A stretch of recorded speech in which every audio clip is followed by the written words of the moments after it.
la certeza de lo que se espera, la convicción de lo que no se ve. Y si quiere que leer, no lo sabemos de memoria. ¿Quién no ha leído esto antes? Levante la mano. Todos hemos leído esto en alguna oportunidad. Así que, ya que lo hemos leído, vamos a orar. Bendito Dios.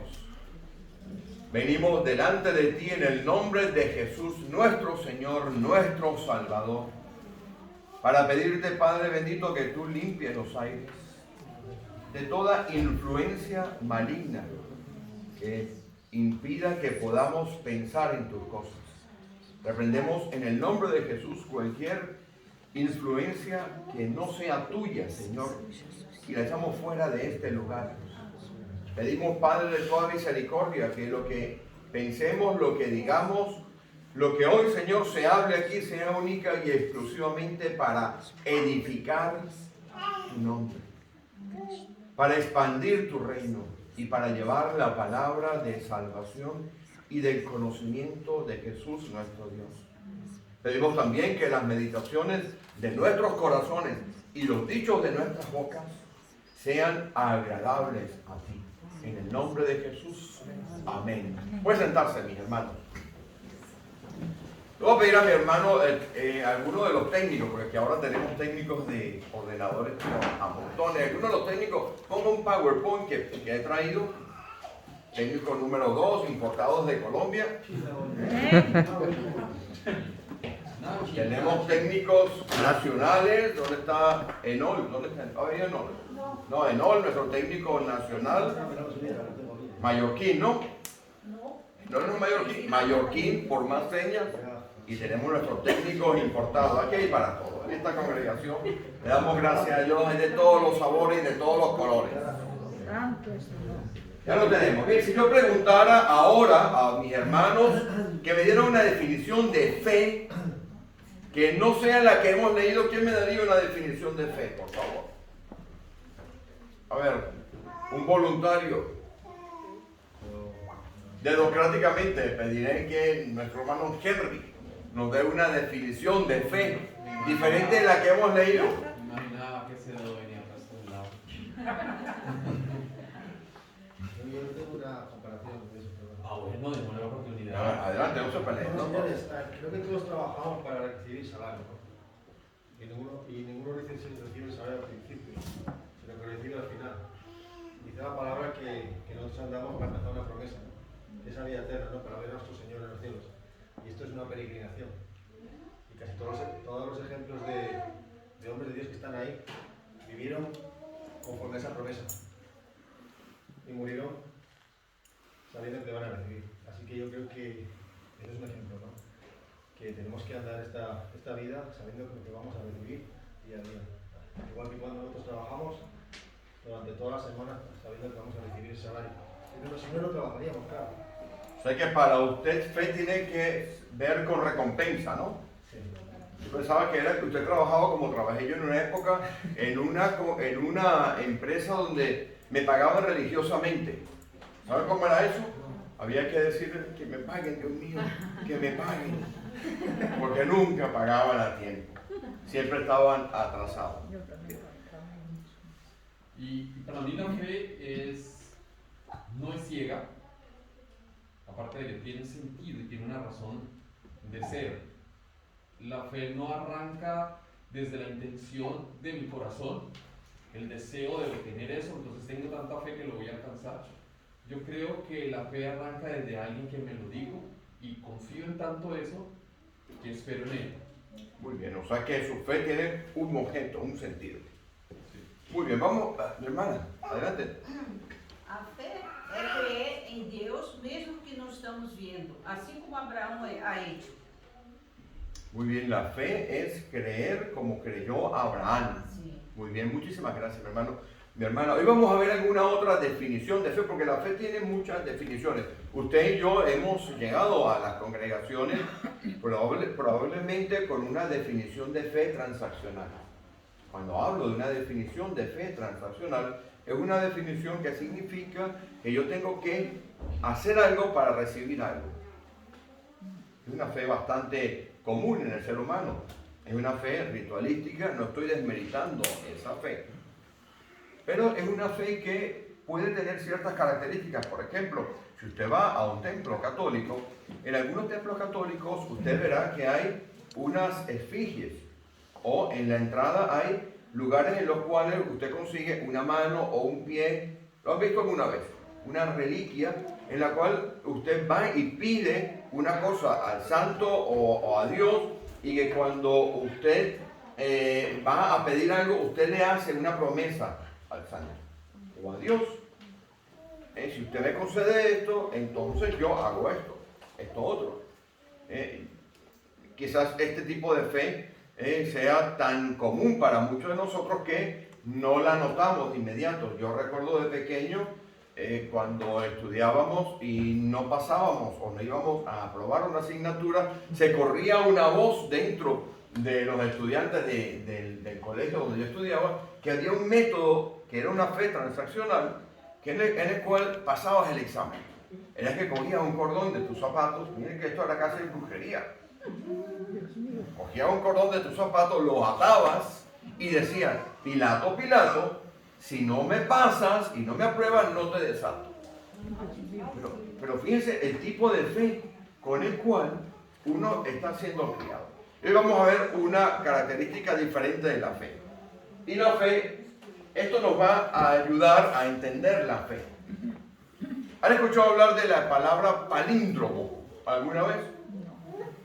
Palíndromos son aquellas frases o aquellas palabras que en un idioma o en otro, está en todos los idiomas, en casi todos los idiomas, usted la puede leer desde un lado para otro exactamente igual. Observe.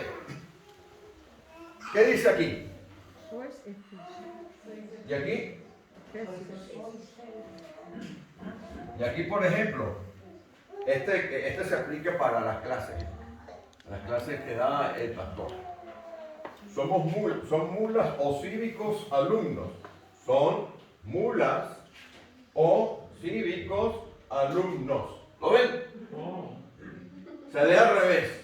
O el de arriba, que se aplica a la ofrenda. ¿Ok? Yo de lo mínimo le doy. Yo de lo mínimo le doy. Pero este es el que se debería aplicar en la ofrenda, ¿o qué? Yo de todo te doy. Yo de todo te doy. ¿Lo ven? Y así hay cientos de frases que en todos los idiomas hablan del palíndromo. Y tengo que decirle a mi hermano, mi hermana de hoy, que la fe es palindrómica. La fe es palindrómica. La fe tiene una manera de leer de una forma que tiene que ser leída de la otra forma. Es decir, si usted lee la fe y la actúa de una forma, tiene que aprender a actuarla de la otra. Y para eso tendremos que echar mano de un personaje bíblico que está en Hebreos, en el capítulo 11 de Hebreos, el capítulo de la fe, el capítulo de los héroes de la fe, el capítulo que leemos para aprender de fe. Isadora, usted lo está viendo. ¿Señor? Ha visto, ¿no? Que la veo hoy mirando, qué interesante esto, ¿no? Esto, bueno, después se colgará donde quieran tenerlo, ya pueden encender la luz. Hay más ejemplos de palíndromo. ¿Puede apagar esto usted, por favor? Yo quiero que vayan de nuevo, mis hermanos, por favor, a Hebreos capítulo 11. Y vamos a aprender de la fe en otro sentido, en otro contexto, en otra dimensión, en otra profundidad.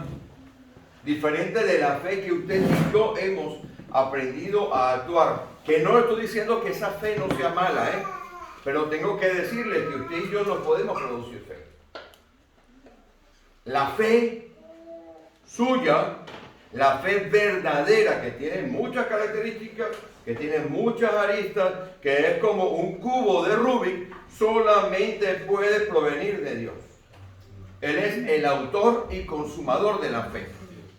Usted puede tener muy buenas intenciones, puede tener muy buenas creencias, pero usted solamente puede recibir la fe de parte de Dios. Vamos a leer en Hebreos, en el capítulo 11. ¿Lo tienen todos? Sí. Bien, vamos a leer de un señor llamado Enoc, versículo 5. Por la fe, Enoc fue traspuesto para no ver muerte, y no fue hallado, porque lo traspuso Dios, y antes de que fuese traspuesto, tuvo testimonio de haber agradado a Dios. Este personaje, Enoc, es un personaje que se nombra muy pocas veces en la Escritura. 6, 7 veces en total aparece en el libro de Judas, en la epístola de Judas, que era uno de los hermanos del Señor. Recordemos que el Señor Jesús tenía 4 hermanos. ¿Alguno me los puede nombrar? Santiago, que era el mayor, el primero. Santiago, el que ha escrito la epístola de Santiago. Jacobo. Judas, que es el último, el que ha escrito esto. Simón y José. Eran 4 hermanos. 4 hermanos que no conocían la fe verdadera, porque si usted lee con calma el Evangelio de Marcos, donde se ve con absoluta claridad este tema, se lo querían llevar en alguna oportunidad diciendo que estaba loco. Fueron las madres de Jesús, en la primera oportunidad fueron a buscarle para llevárselo. Lo suyo, dice la Escritura. Pensaban que estaba loco. Después se lo quisieron llevar para su casa, porque pensaban que tenía una situación que no era correcta, que no creían en él. Bueno, pues este hombre, Judas, en esa carta se nombra a Enoc, pero Enoc también se nombra, y vayan conmigo, a Génesis capítulo 5. Enoc, en capítulo 5 de Génesis, en el versículo 25, aparece otra vez Enoc. Dice así la Escritura: vivió Matusalén 187 años. Perdón, 21. Dice: vivió Enoc 65 años y engendró a Matusalén. Estoy leyendo en Génesis capítulo 5, versículo 21. Y vivió Enoc 65 años y engendró a Matusalén. Y caminó Enoc con Dios después que engendró a Matusalén 300 años y engendró hijos e hijas. Y fueron todos los días de Enoc 365 años. Caminó pues Enoc con Dios y desapareció porque le llevó Dios. Si usted ve en el Antiguo Testamento, habla de Enoc y dice que caminó pues con Dios y desapareció. Y si usted va en el Nuevo Testamento, que volvamos otra vez al versículo 5, dice: y antes de que fuese traspuesto, tuvo testimonio de haber agradado a Dios. Por ende, es palindrómico. Significa, mi hermano, mi hermana, que si usted lee caminar y agradar y caminar es igual. Usted no puede caminar sin agradar a Dios. Y usted, para agradar a Dios, tiene que caminar con Dios. Es palindrómico. La fe que nos enseña Enoc es una fe que se tiene que leer perfectamente desde caminar y agradar con Dios, como desde agradar a Dios y caminar. No pueden ir una cosa separada de otra. Hay una cosa bien interesante en este hombre, en Enoc. Enoc conoce a Dios cuando tiene 65 años de edad. Calcule usted que podría tener alrededor de unos 17 años de edad, que es la edad fértil de muchos hombres. Y aparte de haberle conocido, porque es justo después cuando nace el hijo más famoso de Enoc, que hemos leído, Matusalén, camina con el Señor de manera constante durante 300 años más. Es decir, si este Enoc falleció, cuando falleció no se lo llevó el Señor, cuando tenía 85 años de edad, caminó casi el 70% de su vida, por no decir más, justo al lado del Señor. Y usted me preguntará: pastor, ¿y cómo se hace esto? Pastor, ¿cómo hago yo para poder ser como Enoc? ¿Cómo hago yo si yo me veo todos los días enfrentado y enfrentada a una serie de situaciones que debilitan mi fe? Porque es lógico que usted y yo, como embajadores, porque somos embajadores del Señor, si usted lee con calma Efesios capítulo 6, versículo 20, ¿qué no tiene? Efesios 6, 20. Si hay un alma caritativa que me traiga un poquito más de agua, Se lo agradeceré. Si usted lee, Amén. Por el cual soy embajador en cadena y con denuedo hablo de él, como debo hablar, para que también vosotros sepáis mis asuntos y lo que hago, todo os lo hará saber. Típico, hermano amado y fiel ministro en el Señor. usted y yo, todos los que estamos aquí, somos embajadores del Señor. Y esto significa que nosotros representamos un reino que no es de este mundo. Cuando estaba el Señor Jesús delante de Poncio Pilato, él dijo, mi reino no es de este mundo. Eso es Juan capítulo 18, versículo 36. Y una embajada, que es la que tenemos nosotros en esta congregación, representa un reino celestial. Si usted va, por ejemplo, a la embajada, voy a decir, de los Estados Unidos, o a la embajada de Colombia, o a la embajada de Perú, cuando usted entra allí a la embajada del país del cual usted es nativo, ¿qué hay adentro? Están carteles, ¿verdad?, de publicidad que vaya a conocer Cali. Después usted va a conseguir publicidad e información que tiene que ver con el país que se está representando en un país extranjero. Pues bueno, la iglesia, muchísimas gracias, mi hermano, la iglesia es una embajada.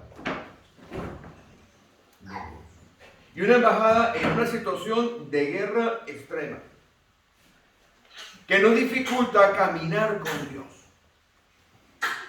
Porque por una parte está lo que es claramente definido como la guerra espiritual, que está en ese capítulo 6 de Efesios, que siempre la hemos leído, ¿verdad? Si usted lee Efesios capítulo 6, usted verá que Pablo está hablando de una guerra espiritual. Una guerra espiritual del enemigo que no quiere que usted y que yo, ni que esta congregación, seamos embajadores del mensaje de salvación para que las familias anden mejor, para que la sociedad ande mejor y para que nosotros mostremos las virtudes del reino del cual nosotros somos embajadores.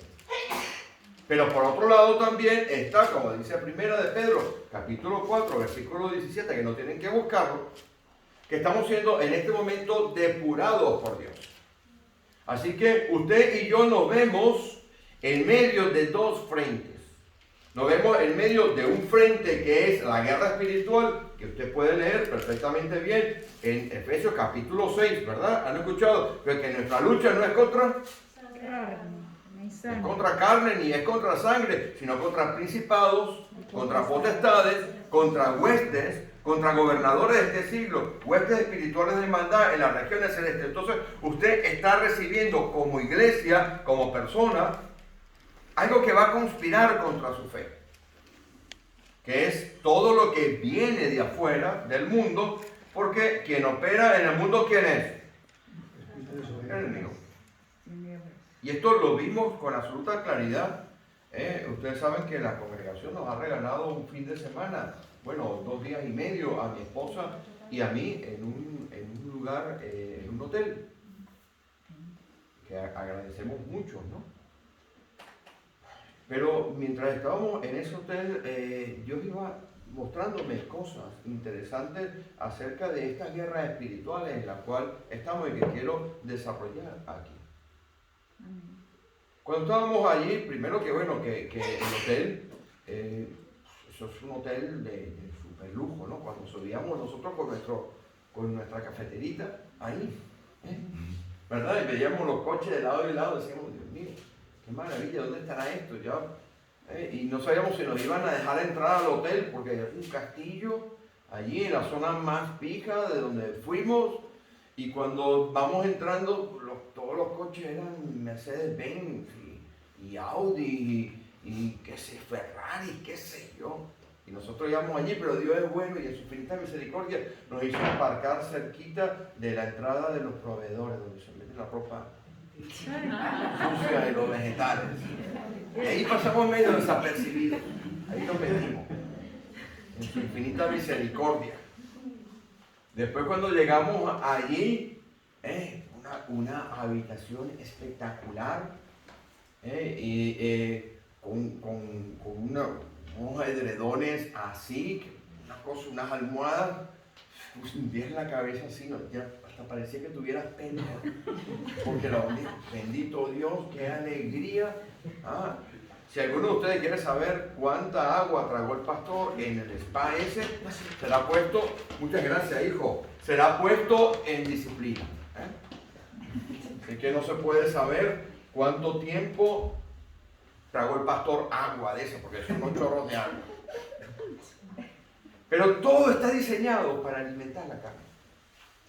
Ojo que damos gracias a mi esposo y yo, porque nos hacía falta tener un día de relax. Pero todo está diseñado para alimentar la carne.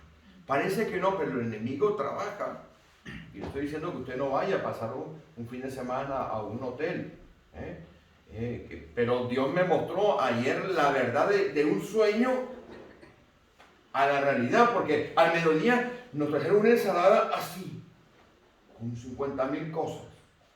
Una hamburguesa de Angus. Una cosa así, y por la noche yo ya estaba en mi casa comiendo 2 rebanaditas de pan con 2 trocitos de queso. Pasé del sueño a la realidad, en cosa de horas. Y la realidad, mi hermano y mi hermana, es que usted y yo estamos en medio de una guerra espiritual. Y en el medio de esa guerra espiritual también está Dios depurándonos a nosotros. ¿Qué lo vamos a leer? Está en 1 de Pedro capítulo 4. Vamos a leerlo, porque tenemos algunos minutos de tiempo.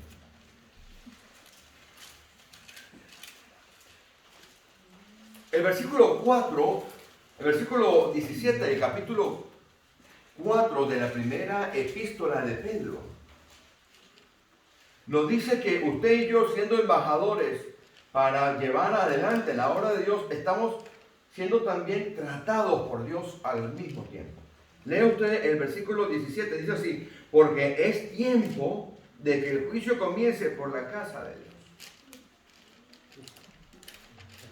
Usted y yo, a medida que vamos avanzando en la vida cristiana, no solamente sostenemos una lucha en contra de esas huestes espirituales de maldad que van a hacer todo lo posible por sacarnos del camino cristiano y que no seamos verdaderos embajadores, pero por otro lado está Dios trabajando en nuestra vida, purificándonos, como dice Malaquías capítulo 3, versículo 2, como con jabón de lavandero, como se refina la plata, para que usted y yo no cedamos a todo este proceso. Esta es la disciplina que aplica Dios, pero la estamos recibiendo por los dos lados a la misma vez. Y para poder entender esto y poder entender cómo este hombre Enoc tenía una fe palindrómica, tenemos que ir a un tercer personaje en la escritura. Y esto está en Marcos, y con esto vamos terminando, porque esto es una serie. El Evangelio de Marcos, que les voy a pedir a mis hermanos que vayan al Evangelio de Marcos, en el capítulo 4 del Evangelio de Marcos, fue escrito por Pedro, fundamentalmente. El Evangelio de Marcos fue fundamentalmente escrito por Pedro. Amén. Marcos era hijo de una señora en la cual se hospedaba la iglesia. Si usted lee Hechos de los Apóstoles, capítulo 12, cuando salió Pedro de la cárcel libertado de forma espectacular por el ángel del Señor, Pedro fue ¿a dónde? A la casa en la cual se hacía oración, que era la casa de la madre de Marcos. Pedro más adelante, cuando en el capítulo 5 de la primera epístola de Pedro, habla de Marcos como su hijo amado. Y es comúnmente aceptado que todo lo que se recoge en el Evangelio de Marcos son vivencias que dio Pedro y dictó a Marcos. Marcos, el evangelista, no era apóstol Marcos, no era apóstol, no estaba en los 12. Vamos a leer para poder ir dándole vueltas a por qué está el enemigo por un lado y por qué está Dios por el otro. Mientras Dios nos está refinando, el enemigo nos quiere sacar del camino para que nosotros no seamos verdaderos embajadores, pero Dios utiliza todo para que seamos verdaderos embajadores de la predicación. Esta iglesia tiene que ser una verdadera embajadora en este sitio. Amén. Debe mostrar las ventajas para las familias y para las personas de lo que es ser cristiano. Amén. En la totalidad de lo que Amén. significa esto. Usted y yo no estamos en este mundo sino por un solo motivo, para llevar el mensaje del Evangelio. No creo que usted está aquí por otro motivo. Todos los otros motivos son absolutamente pasajeros. La finalidad suya y la mía, y vivimos en el mundo, tenemos que trabajar, tenemos que hacer cosas, tenemos que criar a nuestros hijos, tenemos que hacer lo que tenemos, educarnos, hacer lo que tenemos que hacer, pero no podemos perder el norte de lo que Dios tiene para nuestra vida. Y para que nuestra fe sea palindrómica, tenemos que empezar a ver con unos ojos diferentes. 300 años caminó Enoc con el Señor. Y en ese caminar agradó a Dios porque Enoc tenía que tomar todos los días decisiones y ver con unos ojos espirituales. Vayan conmigo, por favor, al versículo 35 del Evangelio de Marcos. Versículo 35, capítulo 4 del Evangelio de Marcos. Amén. Dice así la Escritura. Qué bien. Aquel día, cuando llegó la noche, le dijo, pasemos al otro lado. ¿Lo están leyendo conmigo? ¿Lo tienen? Bien. En realidad, cuando llegó la noche, en realidad arranca en el versículo 20 del capítulo 3. Miren un día en la vida del Señor. Versículo 20 del capítulo 3, tiene que voltear la hoja solamente. Se agolpó de nuevo la gente, de modo que ellos ni aún podían comer pan. Un día del Señor arrancaba por la mañana, orando muy temprano. ¿Se acuerdan que dice la Escritura? Que se levantaba a orar muy de madrugada. Y después, esto nos retrata un día normal. No pierda el hilo de lo que le estoy diciendo, porque vamos a cerrar el círculo de la fe palindrómica. De la fe que nos va a llevar a ser verdaderos testigos de Dios. De la fe que nos va a permitir mirar más allá de lo que no se ve. De modo que ellos ni aún podían comer pan. Es decir, un día por la mañana el Señor ni siquiera podía desayunar. Y seguimos. Versículo 21. Cuando lo oyeron los suyos, posiblemente sus familiares, se acercaron a él porque decían, está fuera de sí, querían llevárselo. Es decir, empezaba el Señor a luchar en contra de sus propios familiares. ¿Usted cree que usted tiene lucha con sus familiares? No hay cómo. Pues sí, tiene lucha con sus familiares. Si usted sigue leyendo, esto es la mañana del Señor, una mañana normal, vulgar y silvestre, común y corriente. Después de que se había quitado a los primos de encima, no había podido comer, se había quitado a los primos de encima, después vienen los religiosos.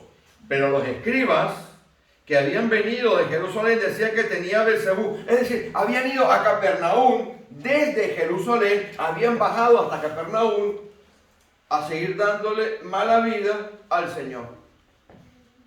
Sus familias decían, está loco. Versículo 21, está loco, está fuera de sí. Cuando se lo quitó y empezaba a tener, ya serían las 10 de la mañana, imagino, aparecen los religiosos. ¿Ha tenido usted confrontaciones con sentimientos religiosos? Le han dicho a usted, tú estás loco. Usted tiene el cerebro lavado. Pues mire, tenemos que enfrentarnos también con sentimientos e ideas religiosas que están allá afuera. Pero observe esto. No solamente el versículo 22, sino que si usted baja un poco más abajo, en el versículo 31, ahora vienen su madre y sus hermanos. Versículo 31, lea. Se quitó a los familiares, a los de su pueblo, a sus primos de encima, que está loco, está fuera de sí. Se quitó de encima al personal religioso, a los religiosos, al pastor ultra religioso, ultra conservador, que a veces no logra entender las cosas y quiere machacarle a usted, o a esa tía o a esa prima que va hasta el aseo con la Biblia debajo del brazo, o a aquellos que se lo ponen por cuestión de su fe a usted. Pues miren, en el versículo 31 ahora viene su madre y sus hermanos. ¿Y qué es lo que decían? y quedándose fuera, enviaron a llamarle, ven Jesús, ven, deja de hacer la labor que tienes que hacer, deja de ser un embajador, porque en el capítulo 18, cuando dice que mi reino no es de este mundo, él habla de seguidores, el 18 de Juan. Y su madre, miren lo que está por detrás, miren lo que está por detrás. Aquí vemos verdaderamente lo que está actuando por detrás. Sentimientos. Aquí está actuando por detrás la guerra espiritual de Efesios 6. ¿La ven? ¿La pueden ver conmigo? Porque sus hermanos que están allí, con el versículo 33, dice, ¿quién es mi madre y mis hermanos? Me imagino que aquí hay una respuesta elaborada de parte del Señor Jesús diciéndole, a ver, mamá, tú no sabes que Simón, Jacobo, no te das cuenta que Simón, no te das cuenta que José, no te das cuenta que Judas no creen en mí. Y que tú inclusive, mamá, estás cayendo en el juego porque tú no te acuerdas que cuando yo tenía 12 años y me perdí en el templo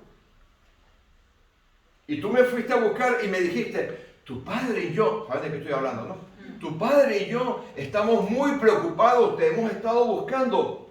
Yo te dije, mamá, en las cosas de mi padre me es necesario estar. Aquí estamos viendo la guerra que viene contra todos ustedes, contra mí, contra todos nosotros, que viene disfrazado, que es la guerra espiritual. Van conmigo, ¿verdad? ¿Lo están viendo? Sí. Bien, ahora podemos ir, otra vez podemos volver al capítulo 4, al versículo 35. Ya estamos en la noche. Había pasado un día completo el Señor de lucha contra sus familiares, contra la religión, una lucha espiritual. Y llega la noche. Los judíos dividían la tarde en dos partes.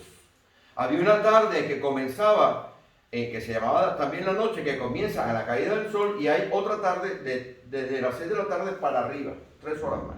Y esta es la última de la tarde. Ya estaría exhausto.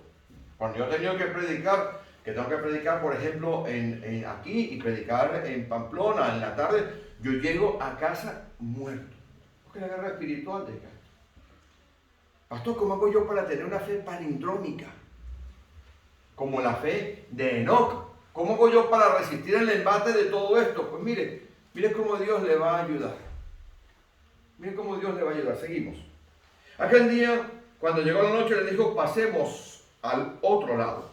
Y despidiendo a la multitud, le tomaron como estaba en la barca, y también habían con él otras barcas. Y se levantó una gran tempestad de viento, y echaba las olas en la barca de tal manera que ya se anegaba. Y él estaba en la popa durmiendo sobre un cabezal, y le despertaron y le dijeron, maestro, ¿no tienes cuidado que perecemos? Y levantándose, reprendió el viento y dijo al mar, calla, enmudece, y cesó el viento, y se hizo grande bonanza. Cuando usted y yo estamos apenas saliendo, fantástico, gracias hijo.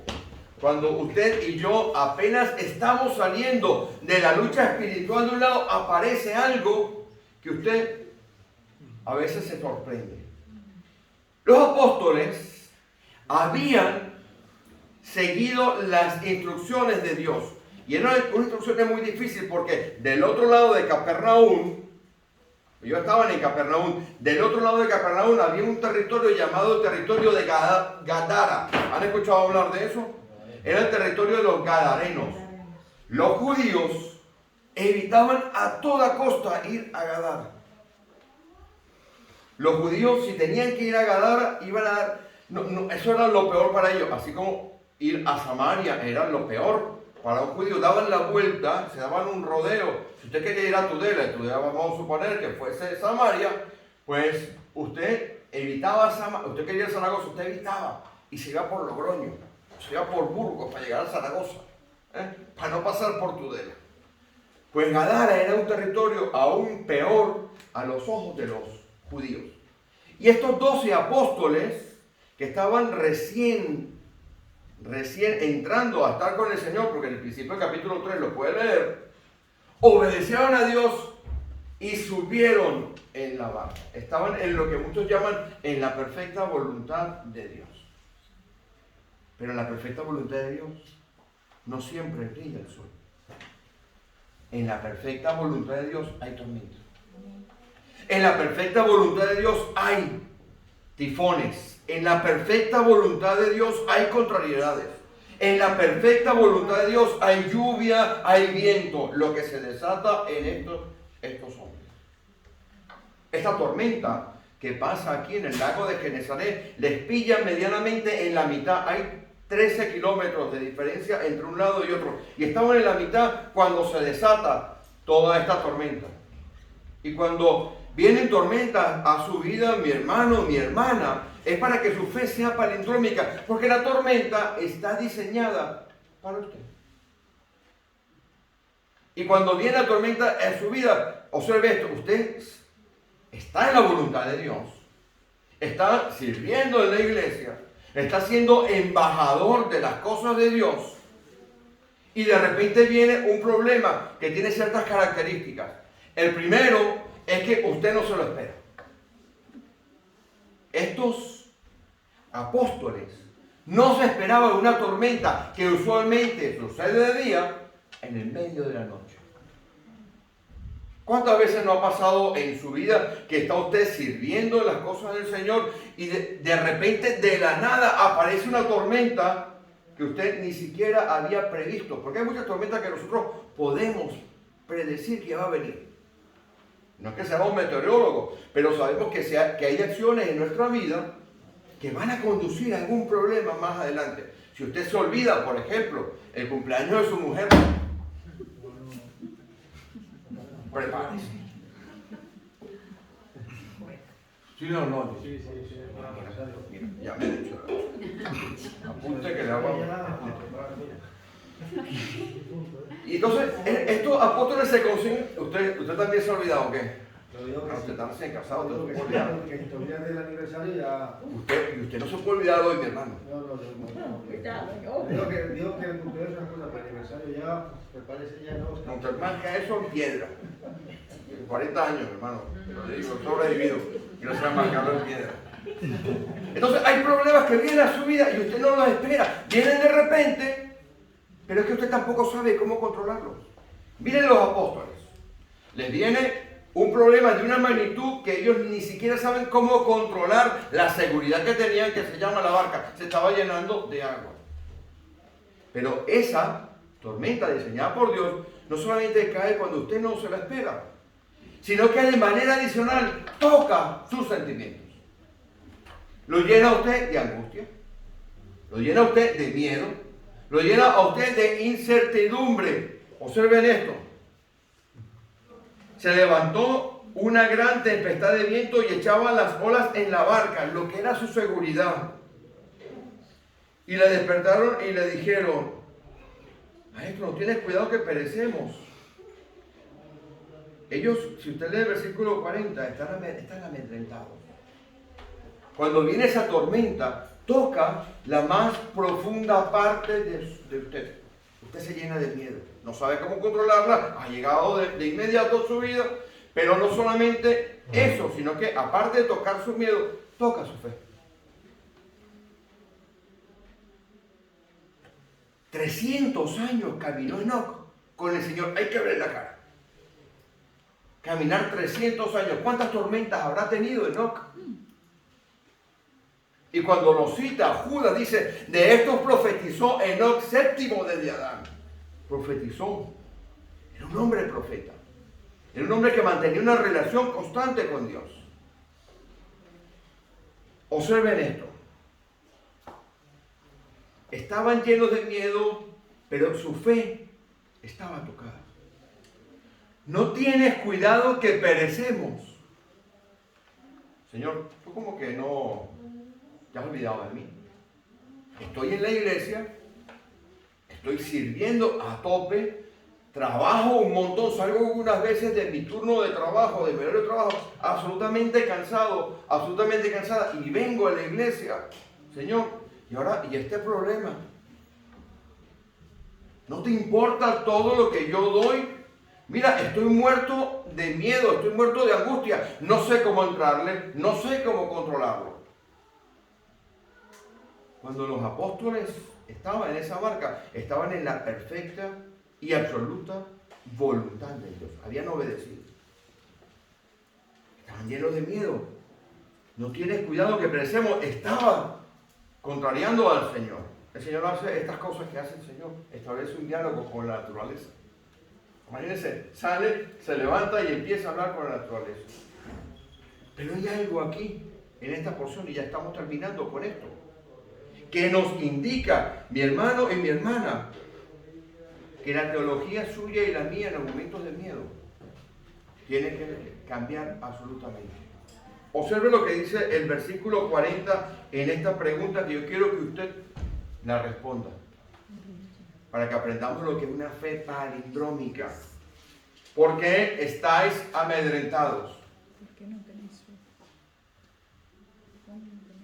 ¿Por qué estáis amedrentados? ¿Por qué creen ustedes que estaban muertos de miedo los apóstoles?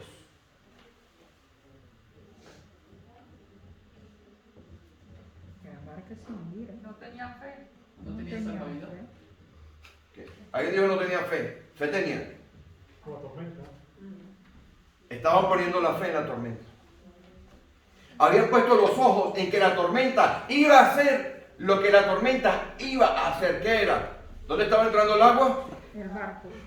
Se estaba llenando. Cuando usted pone los ojos en la tormenta, usted pone la fe en la tormenta. Es más que evidente. Por eso, Señor, la pregunta que les hace es, ¿dónde están poniendo ustedes los ojos? Cuando viene ese diseño de Dios perfecto, porque por un lado el enemigo te va a intentar sacar, pero por otro lado en Malaquías capítulo 2 dice que Dios nos va a lavarnos como quien lava con jabón de lavadores y que nos refina con plata. Él está haciendo una tormenta a su medida para que usted y yo podamos resistir los embates.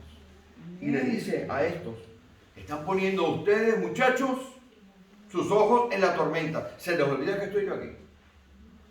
Si ellos hubieran puesto los ojos directamente en el Señor y su fe estuviera, por eso son fe transaccionales, fe diferentes. Si ellos hubieran dicho, no, espera, yo estoy con el Señor, estoy cumpliendo la voluntad de Él, no importa la tormenta que venga, yo sobreviviré. Pero ellos no, ellos miraron al viento, miraron los elementos y su fe, en vez de estar en el Señor, fue directamente a la tormenta. Porque ellos creyeron que la tormenta las iba a ahogar y les iba a llevar al fondo de los mares. Para que usted y yo tengamos una fe transaccional. Tenemos que agradarle a Dios todos los días. Y la fe requiere que usted y yo hagamos decisiones de fe. 2 años después, estos hombres se convierten en unos verdaderos embajadores de Dios. Cuando viene la tormenta, yo voy a explicar ya, cuando venga la tormenta en su vida, no ponga los ojos en la tormenta. Ponga los ojos en qué está haciendo Dios con esa tormenta en su vida. Termino con Hechos de los Apóstoles, capítulo 4 y 5. Mire qué maravilla. 2 años después.